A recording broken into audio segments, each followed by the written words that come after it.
day as well. And we're looking forward to seeing more action later this evening. We'll look at one more game built for today, and it's going to be Kodak Bede taking on Refang Ruko by 4 p.m. Nigerian time. It's been an interesting conversation so far for the teams, and we'll be looking forward to seeing how these teams book their places in the next round of the competition.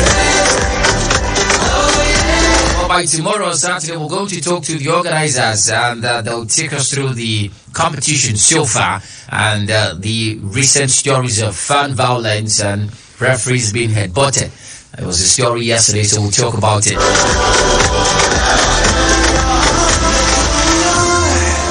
We are the dreamers.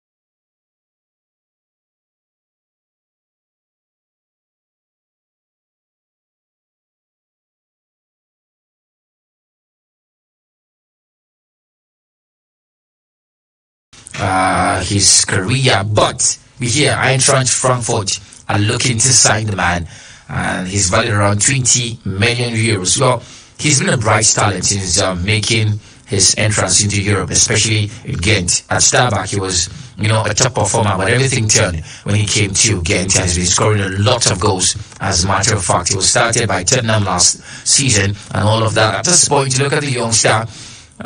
These are not the kind of stories you should be expecting, but Eintracht Frankfurt, the destination for the man right now. Well, I think it would be a good move, a step further, moving from, we've seen this man move from Union Senegalese to Bayer Leverkusen. I think also it would be a good move for him if he gets to leave the club and get to Eintracht Frankfurt in Germany. Something fascinating. But I have a worry for Gifto, and here's my worry. I think he's getting too vocal. Yes, he's talented. He's talented. It's easy when you're a European and you're that vocal to look at all young talent and give you another opportunity elsewhere. But for a black African, sometimes it could just be the band for you. That's the way I see it. I think you should allow the agents to do more of the talking than him doing lots of that talking. If he wants to get a move away from the club, I'll keep quiet, just get a move away from the club. There's no point making all the rants too much and saying that the club is trying to get the ban on your career. For me, not very good enough. But moving to Germany would be something fair for him. It wouldn't make sense to see the talent being tested in Germany. And we move forward and see how that gets to work even for him moving to the Super Eagles of Nigeria. Yeah, well, UT basically, he's a youngster, like Bladen said, basically, and tell us the need of the young man to be a lot more on the low key, basically, because at this point, your career is just starting, and making this kind of statement, might ward off prospective suitors who would love to have you in their side.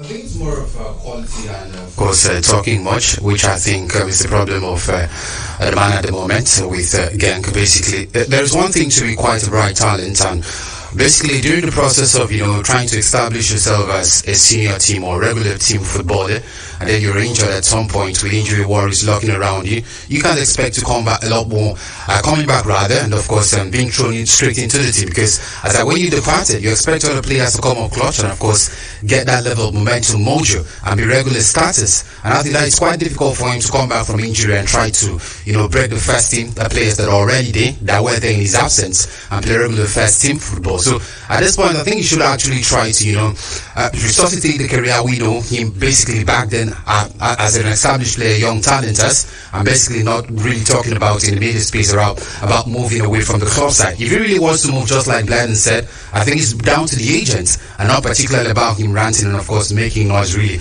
we know he's a young talent, he's got the prospects, but then it should really be about regaining back the Boju and of course the quality we've seen him back then last season, and that's it for me. Right, let me add this because I read this statement at some time when he talked about it. He said he's not a bench player that comes from the bench to play, and he was telling the club, I think it's fine if you make those kind of statements. Yeah, I'm not really that player that comes from the bench and create that impact. I want to start and follow the game and get to score goals. We've seen it happens for him, especially at Ghent. But what I have a problem is when you are point blank and you tell the club, come on, you want to spoil my career. It doesn't make sense. The coach is trying to be a pen for you. It doesn't make sense, especially at a young age. Established players can say it and get away with it because over time they've created a name for themselves and a niche for themselves. If Cristiano Ronaldo says it, everyone say, oh, it's Cristiano Ronaldo, and the next club is ready to pick him up. But for a young star like Gift Orban, who's playing for Ghent, barely is it up to 2 seasons you were playing in the second division in Norway and moved to Belgium. They gave you that platter of goal for you to perform. And now, if you have a new club come for you, then it's good. But definitely, most players or some players are not very good coming from the bench to play in games. That preferably they get a start game, and Gift might just fall into one of those players. Oh, take a cheap your Gift, basically. Maybe it's about the numbers he's put up so far has gotten into his head a little bit. Remember, the man scored 16 goals for Stabæk, helped them qualify for get promotion to the Norwegian First League, and of course was the top scorer in that division that season with 16 goals. And so far he's got 17 goals in 24 games for Ghent, and all of this is contributed to the man saying, well, I'm a top player, don't put me on the bench. We know the man was born in Benue State to a Togolese mother and a Nigerian father, and there was this talk about where he wants to play for in terms of international duty. He said, well, Nigeria till I die, and that's a conversation. But we want this man to be a lot more calm, because even in the Belgian media he's been tagged, as a football's bad boy, and that's not nice for a player at 21 years. Remember some time ago he said he wouldn't want to join Arsenal. Arsenal don't have winning. Yeah, you can't imagine all of these things. Well, I think this is where the agents come through. Because your job as agents, educate your clients on things to say and not to say in the media space. Because as a celebrity, as a top player, whatever you say has got implications, basically. Well, on the other hand, you look at some people need the animal to walk in them for them to be up there, be visible. Maybe Gift is one of those, but he has to tread with caution. Absolutely, tread with caution. But that's the conversation from here. Let's move on to Europe and look at the UEFA Champions League. It was quite a night yesterday. Did you watch Man United's game?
In Copenhagen. And in case you never saw the game, I'll tell you, because it is my utmost delight to tell you that Manchester United's fortune season suffered another significant blow as Marcus Rashford's red card contributed to a dramatic qualification damaging Champions League defeat by FC Copenhagen in a wild and wonderful contest in Denmark. Yesterday, United showed gallant grit for a period and twice looked to have claimed a crucial win before succumbing to a goal from 17-year-old Ronnie Badji. And that was his story. First, it was a fine start for United. Højlund scored in the 3rd minute and scored again in the 28th minute. Things turned on its head when Rashford got a red card, and the Copenhagen side regrouped. Scored in the 45th minute, scored before half time, scored, and Bruno Fernandes made it, gave United some hope, scored a penalty in the 69th minute, but Lerja equalized for Copenhagen, and Badji scored winning goal for Copenhagen to make it 4-3 for the side.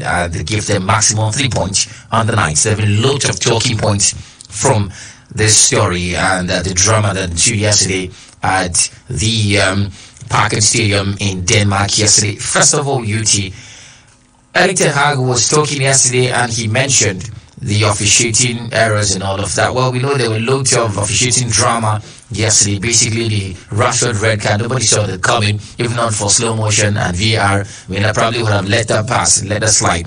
As a matter of fact, what do you make of United's performance? Take away the win. Well, I think it was quite poor, basically. Look at it holistically, the way United actually played. Yes, they scored 2 goals first, but what happened after that? I think it was quite concerning for Manchester United trying to play the way they understand to play basically this season. I've talked about United lacking identity and of course the way they play. We understand they want to build from the back, basically moving up front, but I think yesterday just wasn't the case for them.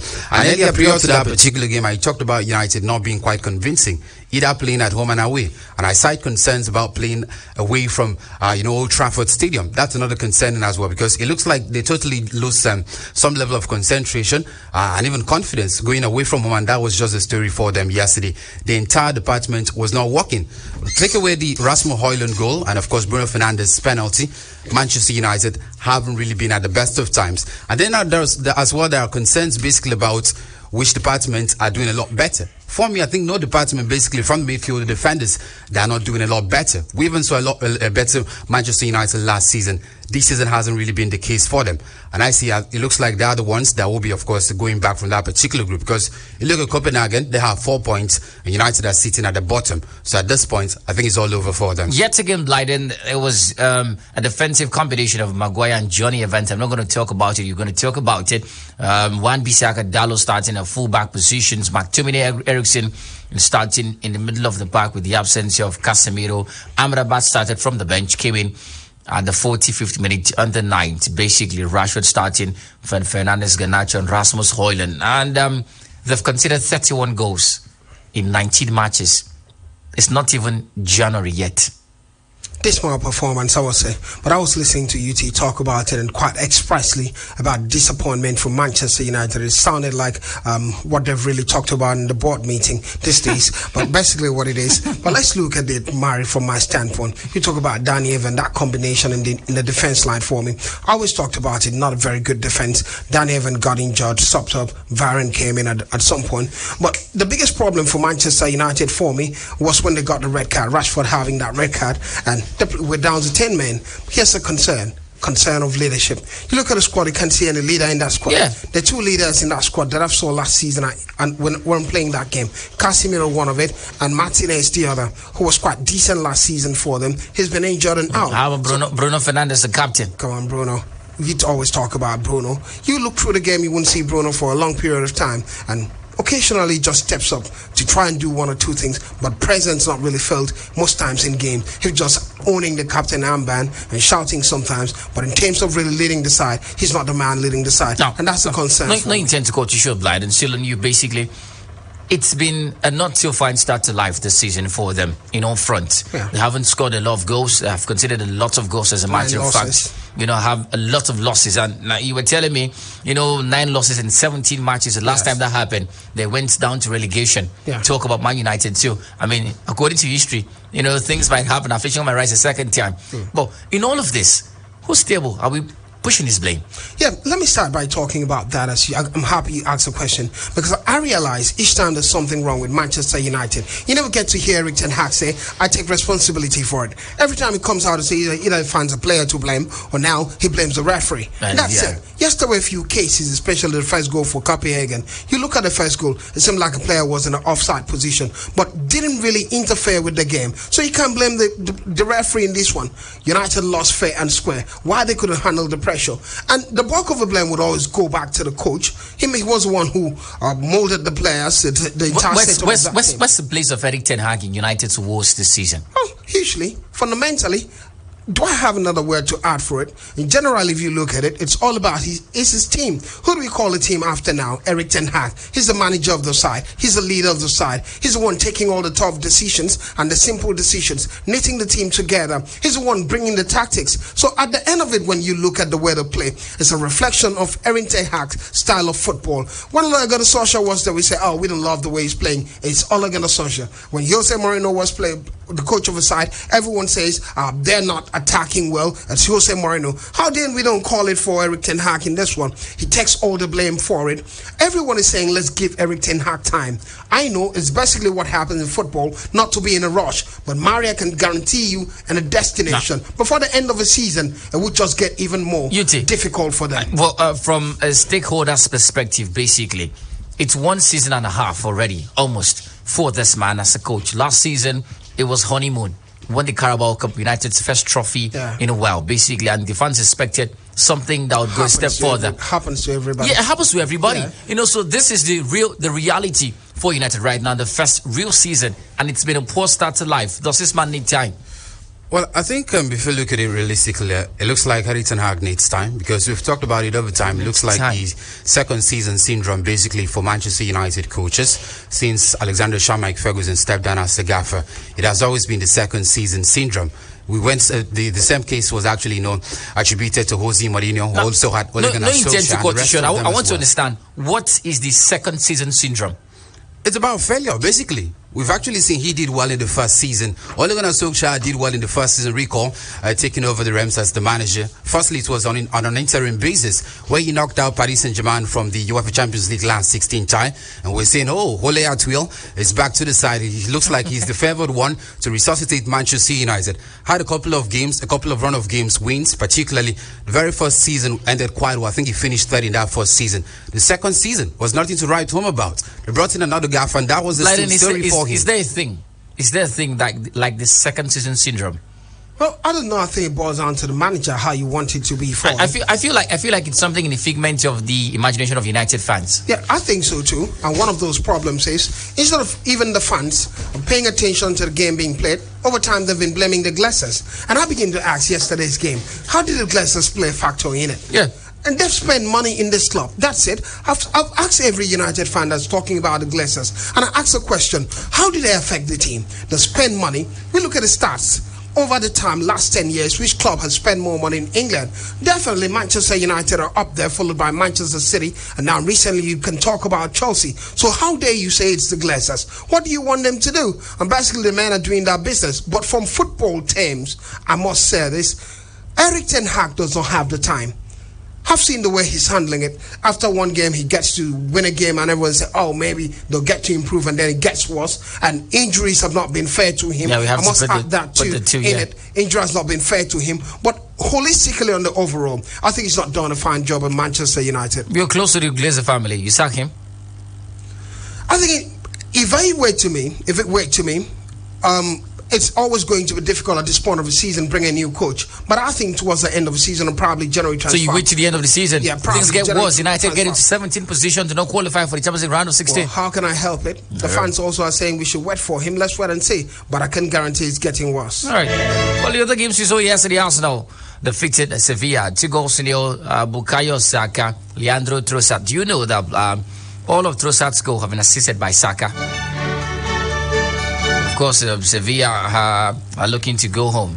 And where is home? The Europa League. It'll be difficult for them. Other games we saw yesterday, Harry Kane left it late, scoring twice in the 86th and the 88th minute, if I'm not mistaken.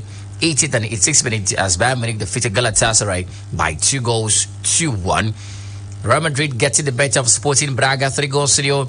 Brahim Diaz, Vinicius Junior, Rodrigo, the attackers scoring for the first time in a long time. UT for all season, it's been Jude Bellingham, but the attackers all scored yesterday. Good news for Carlo Ancelotti because there have been concerns as to How much longer would Jude be saving their blushes? I think it's quite important that the attackers start scoring without the services of Jude Bellingham, and that was just a story for them. Taking responsibilities, particularly for the attackers, is actually what many football fans expected from Real Madrid attackers, and that was just a story for them. It actually shows they can actually score goals, but then being quite over dependent on Jude Bellingham, doing particularly some individual moments of brilliance, was it was quite showing that they can actually do without the service or the goal scoring of this man. So yesterday's victory with the likes of Rodrigo, coming up clutch for them, the likes of Diaz also coming up clutch for them, certainly shows you that they can actually score goal. And I just hope that those goals they've actually scored can also boost their momentum to score a lot more. And now when Jude Bellingham is back to the side, we'll start seeing him, shouldering most of the responsibility of scoring goals. But moving forward, I still think Real Madrid have the attackers to do, of course, score goals for them. Basically, we saw it last season. Vinicius Junior, Rodrigo, they were scoring goals, unlike when but for only the arrival of Jude Bellingham. So that's just the case for them. They should start scoring, which I think they will. Let me add about just Vinicius Junior, decent footballer. It starts so impressive for me. 15 goals, 15 assists this year. The only player in Europe to achieve that's massive. Vinicius Junior on the go. I think it's one for the future. Maybe in the next 2 years, I'm tipping him to win the Ballon d'Or if he consistent at this level. Right, that's the story. About the whole conversations. Napoli played 1-1 against Union Berlin. The mission of Seaman, as a matter of fact. Real Sociedad defeated Benfica 3-1. PSV defeating Lens by a goal to 0. Salzburg losing to Inter Milan by a goal to 0. Well, let's look at the table and how things are shaping up before we take your calls in. Well, in Group A, it's Bayern Munich sitting top, Copenhagen second, Galatasaray third, Guess who is fourth? Manchester United. In Group B, we see Arsenal sitting top, PSV and Eindhoven second, Lens third, Sevilla fourth. Group C, Real Madrid sit top, 12 points, Napoli second, 7 points, Sporting Braga third, 3 points, Union Berlin fourth, 1 point. By the way, Chelsea's David Datro Fofana scored Union Berlin's goal yesterday. Yeah, massive. 1 week after he didn't want to shake the coach, he started today and scored. Maybe. Sometimes it's good to be a bit naughty. Definitely. Like them. Not shake you today. Real Sociedad, of course, in top of Group D, 10 points. Inter Milan, 10 points too. Red Bull Salzburg third, 3 points. Benfica, sadly, no points. It's a conversation. Atletico Madrid in top of Group E, 8 points. Lazio second, 7 points. Final third, 6 points. Celtic rock bottom, 1 point. Group F has Borussia Dortmund sitting top, 7 points. PSG second, 6 points. AC Milan third, 5 points. Newcastle fourth, 4 points. Group G has Manchester City, 12 points, qualified. Leipzig second, 9 points. Red Star Belgrade, 1 point. Third, Young Boys, 1 point. Fourth, Barcelona sit top of Group H, 1 point. Not 1 point, 9 points. Sit top.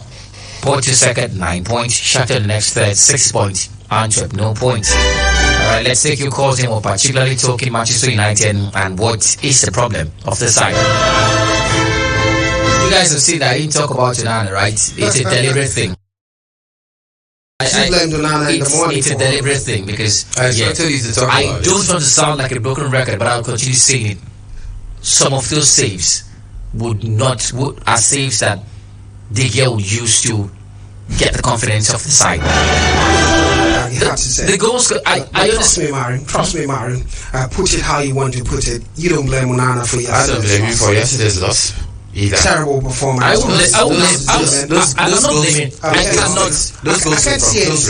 can't see any serve that he would have made that he didn't do yesterday. All right, let's not shout. Let's just take the calls in because I can start shouting. Hello, good afternoon. Welcome, Guardiola Junior. Good afternoon. Yes. Something really was not Manchester United being in Champions League. So we didn't play Champions League. What's the Europa?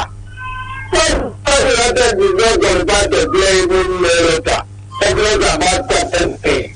I don't think we will carry the team here. My elder brothers, but they don't enter me the court. What is the Guardiola Junior. Let's be civil in the conversations. Every time when you come, you always from one drama to the other. Hello, welcome. Yes, good afternoon. Good afternoon. This is Planet Radio 101.1 FM. My name is Gazans. I'm calling from Abuja. All right, go ahead. I want to talk about Manchester United. For Manchester United to go to the Champions League, they're very big. That place is for Chelsea. Chelsea for going to the Champions League. So that Chelsea is before that Manchester United. That's what I'm going to do. Why didn't Chelsea play to qualify? Everybody played to qualify. Good afternoon. Welcome to the show. My brother, good afternoon. Welcome. Yeah, welcome to Tenero. Hello, Tenero. Hello, Tenero. Okay, we have to do away with that. Please call us back, Tenero. Thank you so much. Hello. Yeah. Afternoon, sport analyst. Let me quickly, first of all, congratulate Bayern Munich and Man City and United. I don't know who brought United to the Premier League. And this is one of the districts to England Premier League. When United are spending a lot of money acquiring a big high profile player, what are the expectations England when it comes to Champions League? So it's a total embarrassment for Mr. Easy. Mr. Easy. Yes. Everybody had 38 games to play last season to qualify. United did. Liverpool did not. But that place is not for them. That is why it happened this way. Because they're supposed to maintain their Europa League, allow Liverpool to maintain their Champions League status. So it is a total embarrassment. And then we quickly compare the Jogging Club and Pep Guardiola. Jogging Club is a high global manager. He did a wonderful job at Liverpool. But Pep Guardiola don't believe in bringing in a young player. The difference is that Guardiola went to the direct player and bring it to the team and they scored, give him what he wants. But Guardiola would like to return on a young player and develop them in a while. That is why Guardiola is ahead of that club. Thank you, man. Thank you very much for talking to us this afternoon. It's a conversation. Hello, Tion is on the line. I must confess, I pity you. I feel for you. I hope you're fine. Stay good and greet your answer now. I have withdrawn my stewardship. Don't be part of it.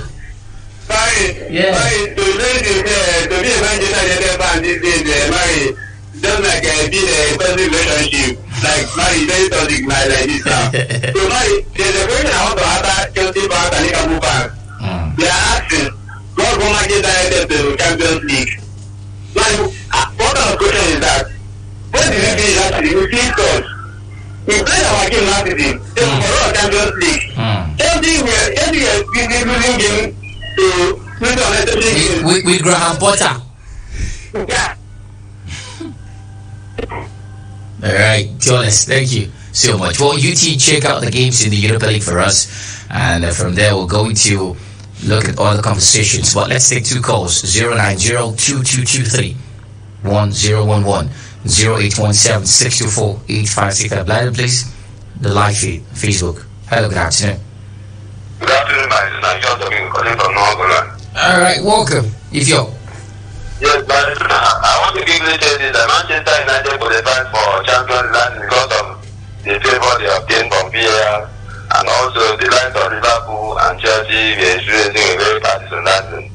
Anything outside that, they wouldn't have qualified. I've heard somebody saying that Jurgen Klopp is better than Guardiola. That is fallacy. It's a wrong statement. Guardiola has conquered Barcelona, he has conquered Germany, and he's here in England to can conquer. When last somebody change EPL and carry the way he's doing, people are believing that he's using big money players. Let me tell you, even Chelsea is using big money players now. They cannot do it like Guardiola. So you need to respect him, man. Thank you very much for talking to us this afternoon. One more call and we look at the stories. 090-2223-1011, 0817-624-8565. Hello, good afternoon. Yes, welcome. Santi. Welcome, Santi. Can you hear me? Yes, he can. Please let me ask you this. The whole Republic of United to score 2 goals first and end of the day complete 4 goals to 3. Please, you understand I'm listening from My brother, if you ask me now, I go ask. Alright, let's use this one for call before with yours. Being a stakeholder for a business that's not working. I have withdrawn my stakes. 1,000 ways to die. Hello, good afternoon, welcome. Alright, Gennaro, let's keep it at 25 seconds. I wanted to say that Liverpool fans and Chelsea fans will stay and tire. It's very difficult for him to shoot. Alright. Nobody gave us a chance to qualify for Champions League. We played. We conquered and we were there. Alright. It's just an unfortunate situation that we are facing ourselves. That can happen to anything. You understand? But don't worry about it. No down to injury, no down to the coach. Because any time my coach is to take responsibility.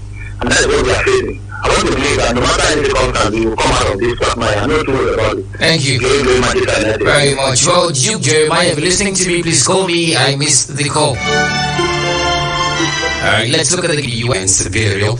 I will also see Karabakh play Balba accusing much later today. Rennes against Panathinaikos Seve against Sheriff Tiraspol. Slavia Prague against AS Roma. Toulouse who play against Liverpool. AEK Athens who play against Marseille.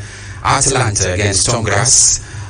Real Betis against Aris FC. Freiburg against Baka Topole. Hakin against Molde. Rangers will play against Sparta Prague. Sporting Lisbon against Raco FC. While West Ham United will play Olympiacos.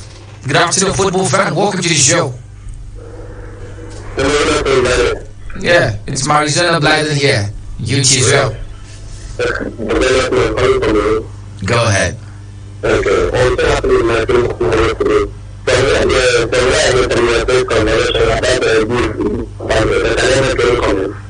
About? Yeah, go ahead. Come on, go ahead. Okay. This man is still young. Then that statement that Arsenal doesn't have any ambition, that statement is so bad. You can't compare himself with Martinelli, Saka, even and the rest. So coming out at that young age, and they don't have ambition, that's a big slap to the face of Mikel Arteta. And I can't even work under that situation and be saying that. So let him sit down to himself. Get himself by into order. I still remember when the former keeper said that he after he should have really worked for the team. He should have worked for him. Yeah, so he's still a mission going again. He's still here, to go. Alright, thank you. Thank you very much, Blyden. Yeah, just to put it straight, Gift never said Arsenal does not have ambition. He said Arsenal over the years have not been a team with a winning mentality. He wants to go to a team with a strong winning mentality. Alright, well, this is the show, and I'm taking this call because, for obvious reasons. It's like the first time in a very long time. That you put together a team that got into a great position. What do you have to let some of these players go? Yeah. And Greg. In the meeting, and then you put it only mount at the Alright. I want to have is concerned. So he should be sacked. They have not control over money. Alright. If you show us that Santos is not playing because he didn't meet the executive standard in Delhi. I want to kill those boys. Alright. Thank you very much, Duke. Thank you very much for talking to us. You know that thing they talk about things being flashy, and when things are not flashy, you don't value it. Yeah. That's the story of Fred. Absolutely. I can tell you now, most Manchester United fans could see the work that Fred used to do in that team. You never know. Highly criticized. You never know what you have until you lose it. Relationship because he wasn't flashy. Yeah, he wasn't flashy there. Like Bruno Fernandes. And he's doing so well for the batch. They're unbeaten. Like, look at the live thing. I told them. Nice one there. Well, let's get to the live feed, Planet FM. On Facebook, Ubia Khan says, good afternoon, football fans. Even this Rashford is no longer serious with Manchester United. You are just shown a red card and you are smiling. Chukudi Obasi says, watching live from the city of the Caliphate, Sokoto. Dominion Nathaniel also says, good afternoon, sport presenters in the studio. I want to wish Team Liverpool best of luck against our opposition this evening. About the Manchester United, I think they really need their big players back, the likes of Martinez, Casemiro, and others to return. Castaway that are playing currently isn't up to what is expected of them. Up Liverpool FC, he says. Liberty the McBayon also says, good afternoon, Planet FM. I always enjoy you people. Keep on your good work. Thank you, Liberty. And Samuel says, happy convocation, Mary. I don't know how that works. I don't know how that works out.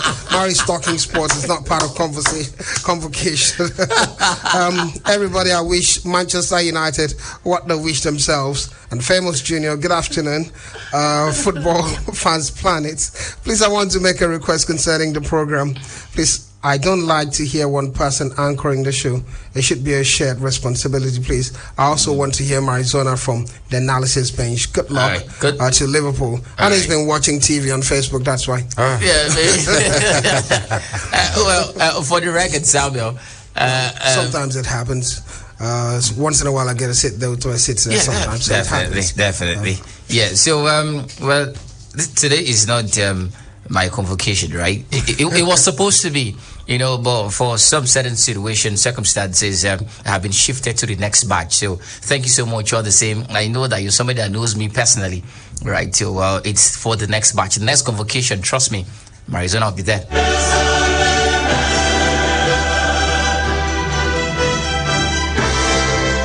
All right, so let's move on to other stories. And first of all, there's something going around on social media right now. It felt like it was not going to gain weight, but it is gaining weight as the hours and the minutes have gone by. It's a report that Real Madrid might not sign Mbappe in the summer. We hear that they have already rolled out signing Mbappe, according to several reports. Well, media outlets in Spain are no longer are saying that Madrid are no longer considering signing the striker Mbappe, despite deciding not to extend his contract with PSG next summer. Even in the future, we hear Madrid will no longer go for Mbappe, despite having wanted him to join in recent transfer market. And I had to check on the reasons, basically, and there was a particular Spanish media called Cadena SER who are quite close to the Los Blancos and the Santiago Bernabeu, and they gave 3 reasons why Madrid might not sign Mbappe next summer. First of all, they talked about the salary issue, that Mbappe will not arrive in Madrid for less than 20 million euros a year. To that sum must be added a very high signing bonus for the player in case he did not renew with PSG. And money is a conversation. Another factor that this media outlet said is age. Mbappe will be almost 26, and we hear that Madrid have a strategy of signing young players, preferably before the age of 20. Finally, the media outlets indicate that the third reason for Real Madrid to forget signing Mbappe is the third reason rather is his failure to sign for the club 2 seasons ago when he agreed a multi-million-dollar renewal with PSG. Now, I'm blind and look at the 3 reasons, basically. 1, the wage demand of Mbappe. 2, Mbappe's age, 26 next year already. That's crazy. And 3, the fact that he has rejected Real Madrid twice. I think the only reason I might hear might be the money, but I've known Real Madrid to spend lots of money for big players, and when they have to do it, they do it quite well. So I do not see the reason why they're saying that, and especially signing Mbappe for free. I do not think they can resist it, especially looking at the dynamics of that club. And they're talking about the age of Kylian. I understand in recent times they've been signing young players, and the reason was when you look at Real Madrid at the time, there were lots of experienced players in the team, which you couldn't just sign players to come be fighting shit and pay them lots of money. So the idea was to look at young players and add them to the team. They learn from the big boys and become big superstars, which we've seen with the likes of Camavinga, Rodrigo, Vinicius Jr., name them, and Chouameni in particular also, and now Jude Bellingham joining the conversation. But age 26, that's a prime of football for any team that wants to be high up there. And I look at this Madrid team, there's still a gap of leadership, because we're talking about the likes of Cruz getting to retire anytime soon, and Luka Modric also getting to retire anytime soon. Right. No. They have to do something with experience, a good measure with the young lads. Now, UT, if peradventure this news is anything to go by, and Real Madrid did not sign Mbappe, who loses, Madrid or Mbappe? I think Kylian Mbappe loses basically because the intentions basically in the last 2-3 years was always about moving to the Estadio Santiago Bernabeu.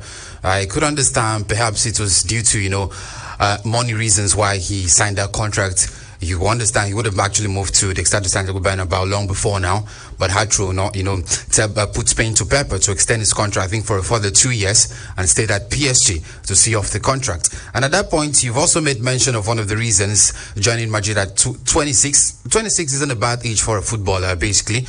But Mbappe is still in his prime. And at 26, we can actually see him still score goals. Basically, he's not old. And then another problem I think Real Madrid may not actually sign Mbappe would be salary issue, because you understand we know how much he's actually earning at Paris Saint-Germain. Yeah, basically. So if it's about money, he would have actually stayed at PSG for a long time.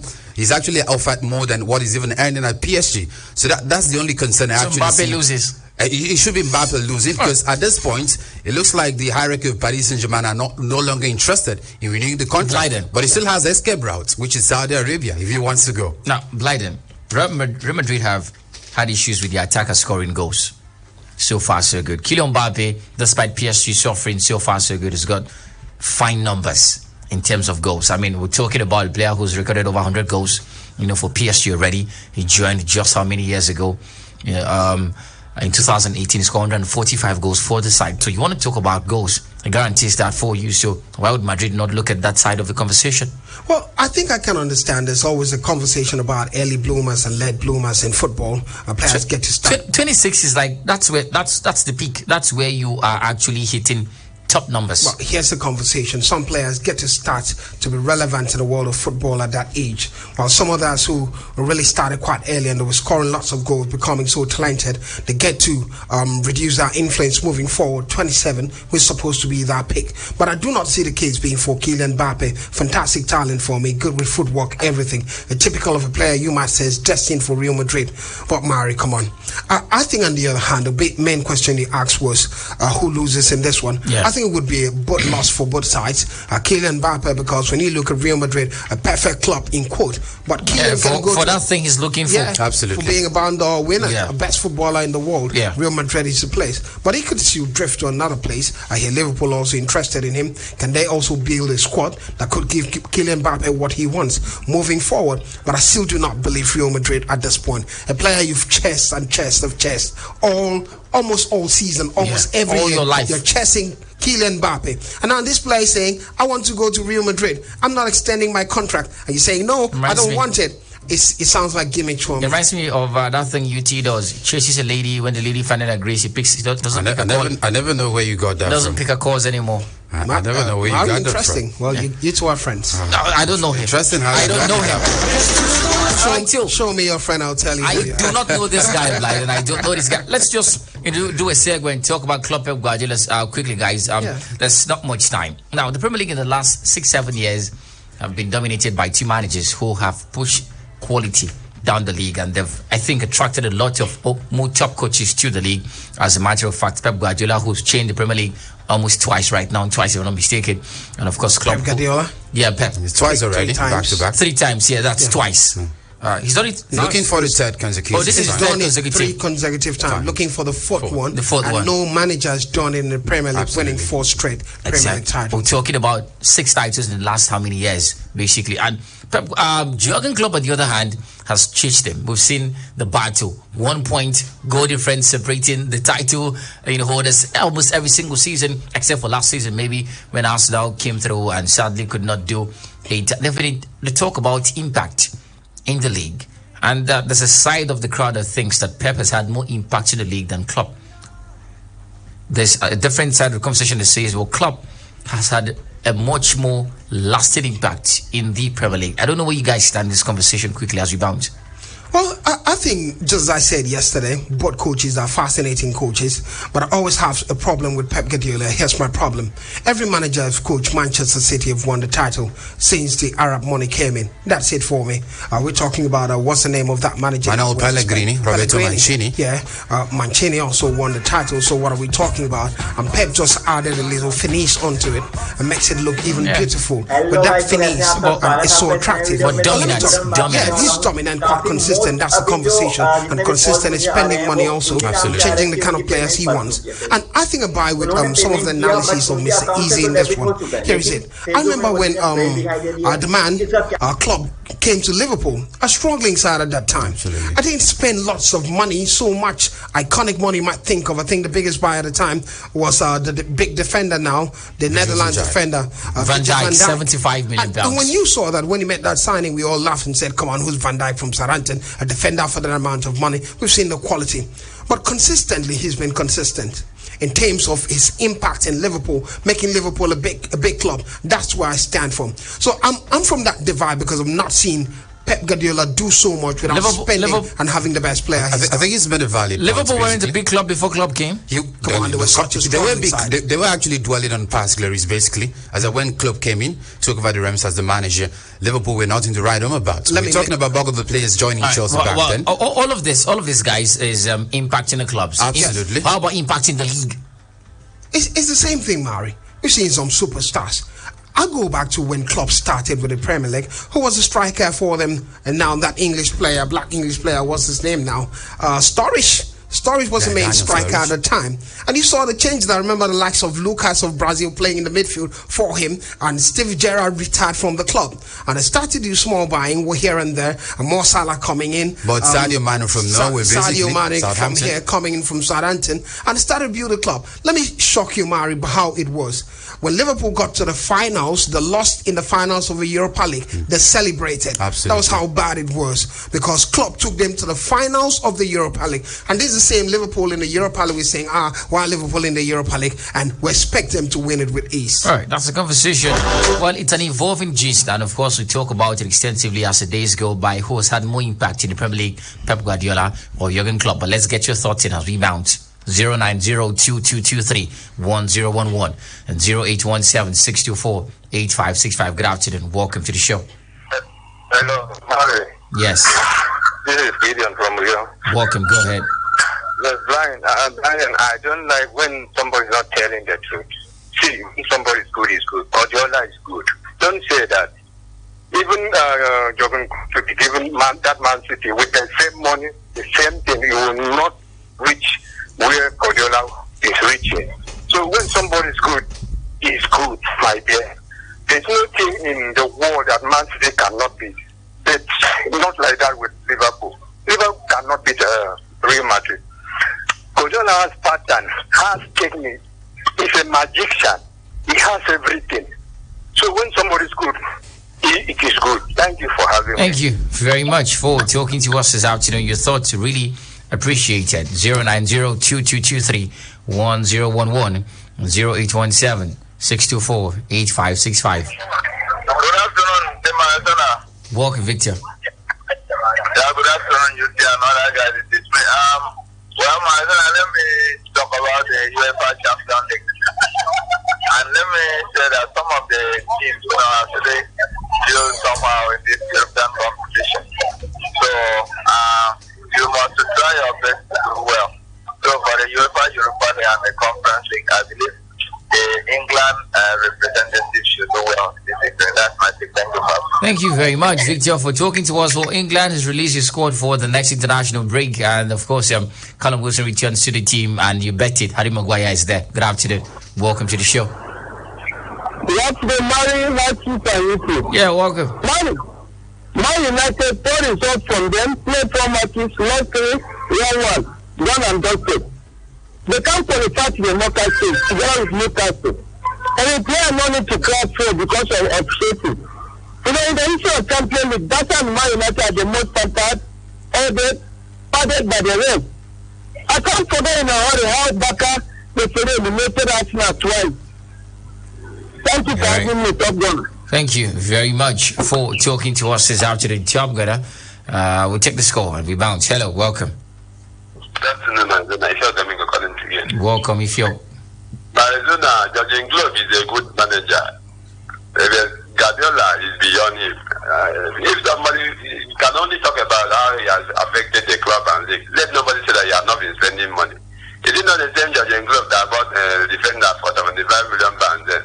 He bought goalkeeper for how much? And now he recently wanted to go and pay for Caicedo for 115 million. What are we saying? He be sending money also. So thank you for having me. Thank you very much for talking to us. Hello, good afternoon. Hello, good afternoon, Nigeria. Welcome. Yeah, okay. Welcome, Godwin. Yeah, Nigeria, I want to say that whether people like it or not, this Champions League, they miss Chelsea a lot. I know all the fantasy that would have been in this Champions League, Chelsea have been missed, and I believe. All right. Next season, Chelsea are going to make it. Thank you very much.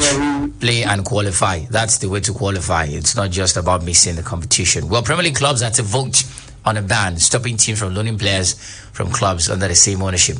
And this is about Newcastle and how they want to get a little bit nervous. Thank you so much, Blighty, for being a part of the show. Yeah, always a pleasure, Mary. Yeah, thank you, UT, for being a part of the show as well. Pleasure's always. Well, Vinny Talks comes in right now with the news on the hour. The Planet Rush show goes from there. So you have every reason to keep it down. So on Planet Radio 101.1 FM. My name is Marizona. Happy convocation to all my friends. Happy convocation, Umo Eno. You have my best Yes, wishes. Chief Umo. Now, I have a long list actually. Pacific Friday. It's a really long list, of course. I wish you guys the very best. Have a lovely evening. My name is Marizona. I'll see you tomorrow.